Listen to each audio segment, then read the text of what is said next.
The crackdown on unpermitted, illegal taco vendors continues in Monterey County. America, we just uncovered a massive cartel operation hiding in plain sight on California streets. Illegal food vendors aren't just selling hot dogs. They're paying off smuggler debts to Mexican cartels while legitimate businesses drown in taxes and red tape. A viral video shows the final night of Henry's Pub in San Diego, a business that survived 25 years until the cartel-connected vendors destroyed their customer base. But here's the shocking part. Court documents reveal these vendors are being trucked in from Tijuana every single night.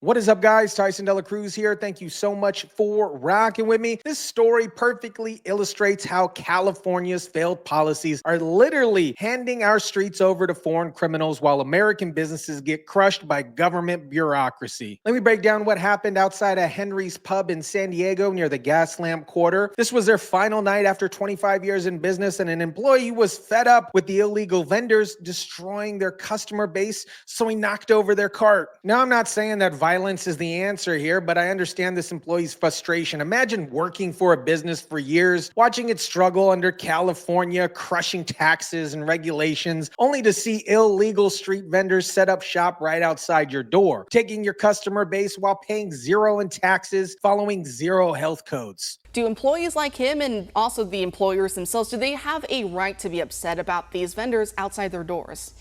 Absolutely. Businesses downtown throughout California, they're enraged by the high taxes that they have to pay because of Gavin Newsom, making it so impossible to do business. Amy from Restore San Diego explains the scope of this problem. But regarding the illegal hot dog vendors, what's happening is they're setting up shop in front of businesses or bars or pubs, and they're taking about $2,000 a night from these established businesses. And this isn't just one or two hot dog vendors. This is hundreds descending in downtown San Diego every single night. Now, here's where the story gets really disturbing. This isn't about street vendors trying to make a living. According to court documents from a lawsuit filed by 12 businesses against San Diego's far-left mayor, these illegal street vendors are actually part of a coordinated cartel operation. Well, 12 businesses filed a lawsuit against the far-left mayor of the city of San Diego. And in that complaint, they allege that these illegal street vendors are actually brought in by box trucks from Tijuana as well as Los Angeles.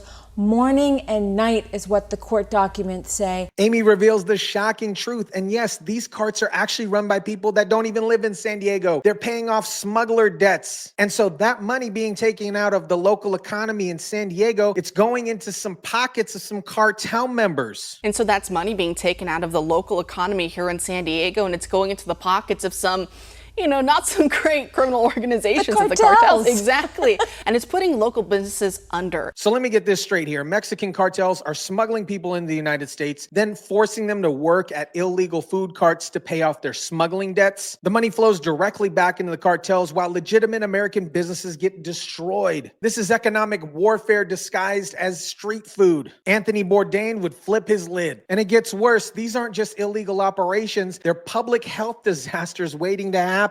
Amy described what she witnessed during her investigation. People were putting in the comments, "Oh, I love those hot dogs." And I'm like, yeah, it's hepatitis on a bun with a side of E. coli. Are you kidding me?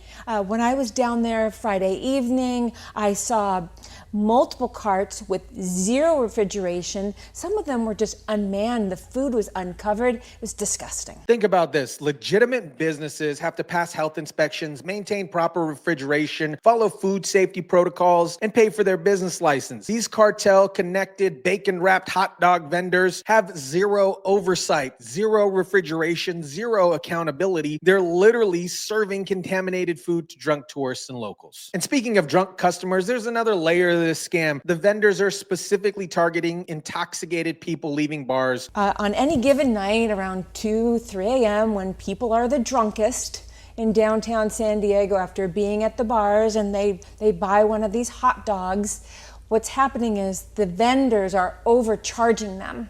They're overcharging their credit cards. So not only are they serving potentially contaminated food, they're running credit card scams on drunk customers who won't notice the overcharges until the next day. This is organized crime, plain and simple. San Diego used to be one of America's most beautiful and clean, safe cities, but under far-left leadership, it's rapidly becoming San Francisco or Los Angeles, overrun with homeless people, crap on the street, open drug use, and now cartel-connected illegal street vendors. Recently, in recent years, it seems things have gone down the tubes. I know a lot of homelessness that's really increased drug use, open drug use, and of course these vendors. Amy explains the patterns that we're seeing across blue cities in America. Well, throughout America, in any blue city, you can see that the downtowns are spiraling because of violent crime, open drug use, homelessness. There is a sense of lawlessness in American cities that are run by blue politicians, and that's exactly the case right here in San Diego. The host then shares a personal story about witnessing opening drug use with the fire and foil right in downtown San Diego, with the security guard watching and doing nothing. Like I mentioned, I saw there was a homeless man and he was about to do his drugs, but he had some kind of fire and there was foil and who knows what was being burned in it. Exactly. Open fire. Literally. They're downtown. This is the new normal in Democrat-run cities, complete lawlessness, while law-abiding citizens and businesses suffer. The San Diego Police Department is incredibly understaffed by about 150 officers. This isn't by accident. This is a direct result of anti-police and the defund police movement that drove good officers out of the force. Well, you know, our cops in these blue cities, they're doing the best that they can. The fact of the matter is, what we've seen, especially with Black Lives Matter and the anti-police movement, the defund the police movement, it's actually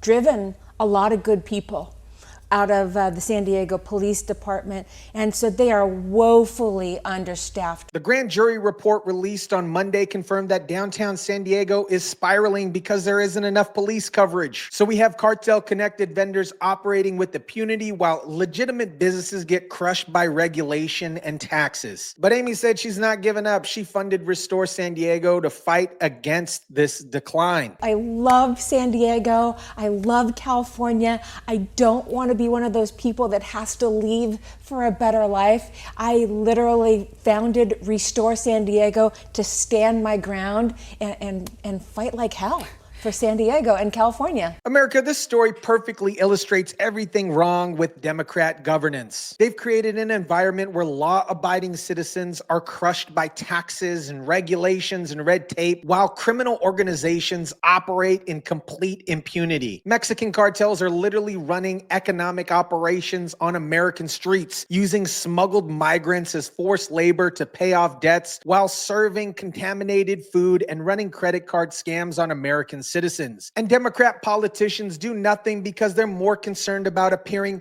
compassionate than protecting their own constituents. Meanwhile, businesses like Henry's Pub that survived 25 years get driven out of business by unfair competition from cartel-connected vendors who follow zero rules and pay zero taxes. This is what happens when you prioritize illegal immigrants over American workers and businesses. The solution is simple: enforce immigration laws, crack down on illegal vendors, and support legitimate businesses that follow rules and pay their taxes. But that would require Democrat politicians to actually care more about Americans than their woke ideology. Amy and organizations like Restore San Diego are fighting the good fight, but they need our support. We can't let Mexican cartel street vendors take over American cities while our own businesses get destroyed by government bureaucracy. This is what happens when you elect Democrats who care more about virtue signaling than protecting American communities and businesses. Let me know what you guys think about this. Drop it down in the comments section down below. Smash the like button if you kindly would. Share, subscribe, and as always, guys, I'll catch you on the next one.